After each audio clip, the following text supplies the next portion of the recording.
Okay, ಇನ್ನು ಸಂಡೂರು ಉಪಚುನಾವಣೆಯಲ್ಲಿ ನಿರೀಕ್ಷೆ ಇದ್ದಿದ್ದು ಕಾಂಗ್ರೆಸ್ ಗೆಲ್ಲುತ್ತೆ ಅಂತ. ಯಾಕೆಂದರೆ ಕಾಂಗ್ರೆಸ್ನ ಭದ್ರಕೋಟೆ ನಿರೀಕ್ಷೆಯಂತೆ ಅಲ್ಲಿ ಕೂಡ ಕಾಂಗ್ರೆಸ್ ಗೆದ್ದಿದೆ.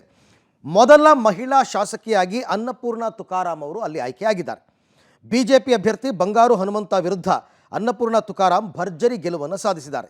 ಚನ್ನಪಟ್ಟಣ ಶಿಗ್ಗಾವಿಯಲ್ಲಿ ಕುಟುಂಬ ರಾಜಕಾರಣಕ್ಕೆ ಮಣೆ ಹಾಕದ ಮತದಾರರು ಸಂಡೂರಿನಲ್ಲಿ ಸಂಸದ ತುಕಾರಾಮ್ ಪತ್ನಿ ಅನ್ನಪೂರ್ಣ ತುಕಾರಾಮ್ ಅವರ ಕೈ ಹಿಡಿದಿದ್ದಾರೆ. ಕ್ಷೇತ್ರದಲ್ಲಿ 3 ದಿನ ಇದ್ದು 18 ಕಡೆ ಪ್ರಚಾರ ನಡೆಸಿದ್ದ ಸಿದ್ದರಾಮಯ್ಯ ಅವರು ಹೆಚ್ಚು ಗಣಿಗಾರಿಕೆ ಹೊಂದಿರುವ ಸಂಡೂರಿನಲ್ಲಿ ರೆಡ್ಡಿಯ ಅಕ್ರಮ ಗಣಿಗಾರಿಕೆಯನ್ನೇ ಅಸ್ತ್ರವನ್ನಾಗಿಸಿಕೊಂಡಿದ್ದರು. ಸಿಎಂ ಸಂಡೂರು ಚುನಾವಣೆ ಗೆದ್ದು ಅಧಿಪತ್ಯ ಸಾಧಿಸಲು ಹೊರಟ ರೆಡ್ಡಿಗೆ ಮುಖಭಂಗವಾಗುವಂತೆ ಮಾಡುವಲ್ಲಿ ಯಶಸ್ವಿಯಾಗಿದ್ದಾರೆ. ಅಹಿಂದ ಮತಗಳ ಕ್ರೋಢೀಕರಣ ಮಾಡುವ ಮೂಲಕ ಕಾಂಗ್ರೆಸ್ ಭದ್ರಕೋಟೆಯನ್ನು ಮತ್ತೆ ಉಳಿಸಿಕೊಂಡಿದೆ.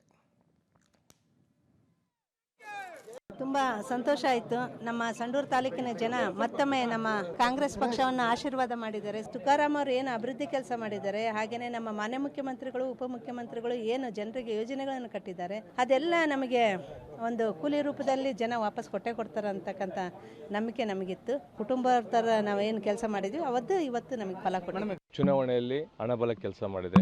ಸಂತೋಷ್ ಲಾಡ್ ಮತ್ತು ತುಕಾರಾಮ್ ಅವರು ಚುನಾವಣೆಯಲ್ಲಿ ನಿಂತಿಲ್ಲ, ಸ್ವತಃ ಮುಖ್ಯಮಂತ್ರಿಗಳೇ ಬಂದಿಲ್ಲಿ ಚುನಾವಣೆ ಮಾಡಿದ್ರು. ಸೋತ್ರು ಕೂಡ ಜನ ಕೊಟ್ಟಿರೋ ತೀರ್ಪನ್ನ ಸ್ವೀಕಾರ ಮಾಡ್ತೀನಿ. ಮತ್ತು ಧರ್ಮ ಅಧರ್ಮದ ನಡುವೆ ಇದೆ ಒಂದು ಯುದ್ಧ ನಡೀತಾರಲ್ಲ, ಈಗ ಅಧರ್ಮ ಗೆದ್ದಿದೆ ಈ ಚುನಾವಣೆಯಲ್ಲಿ. ಹಣಬಲದ ಮುಖಾಂತರ ಅವ್ರು ಚುನಾವಣೆ ಗೆದ್ದಿದ್ದಾರೆ. ಇಲ್ಲಿ ನಾನು ನಿಮಗೆ ಇಲ್ಲಿ ಪ್ರತಿಜ್ಞೆ ಮಾಡ್ತೀನಿ, 28ಕ್ಕೆ ತುಕಾರಾಮ್ ಅವ್ರನ್ನ ಮತ್ತು ಅವ್ರನ್ನ ಸಂತೋಷ್ ಲಾಡ್ ಅವ್ರನ್ನ ಸೋಲಿಸೋದ್ರ ಮುಖಾಂತರ ಅಲ್ಲಿ ಭಾರತೀಯ ಜನತಾ ಪಕ್ಷ ಬಾವುಟ ಹಿಡಿತೀವಿ ಅಂತ ಹೇಳಕ್ಕೆ ಇಷ್ಟಪಡ್ತೀನಿ. ಎಲ್ಲ ರೀತಿಯ ಅಧಿಕಾರ ದುರ್ಬಳಕೆ, ಹಣದ ದುರ್ಬಳಕೆ ಮತ್ತು ಒಬ್ಬ ಮುಖ್ಯಮಂತ್ರಿಯಾಗಿ 4 ದಿವಸಗಳ ಕಾಲ ಅವರು ಇಲ್ಲೇ ಕುಂತು ಕೆಲಸ ಮಾಡಿರೋವಂಥದ್ದು, ಇದೆಲ್ಲವೂ ಕೂಡ ಇಷ್ಟೆಲ್ಲ ಮಾಡಿ ಕೂಡ ಅವರು ಎಷ್ಟೆಲ್ಲ ಆದರೂ ಕೂಡ ಇವತ್ತು ನಮಗೇನು ಮತಗಳು, ನಾವು ಒಂದು 5,000 ಮತಗಳು ನಾವು ತೊಗೊಂಡಿದ್ರೆ ಖಂಡಿತವಾಗಲೂ ಕೂಡ ಒಂದು 1,000 ಮತಗಳ ಅಂತರದಲ್ಲಿ ಇವತ್ತು ನಾವು ಗೆಲ್ತಾ ಇದ್ದೀವಿ.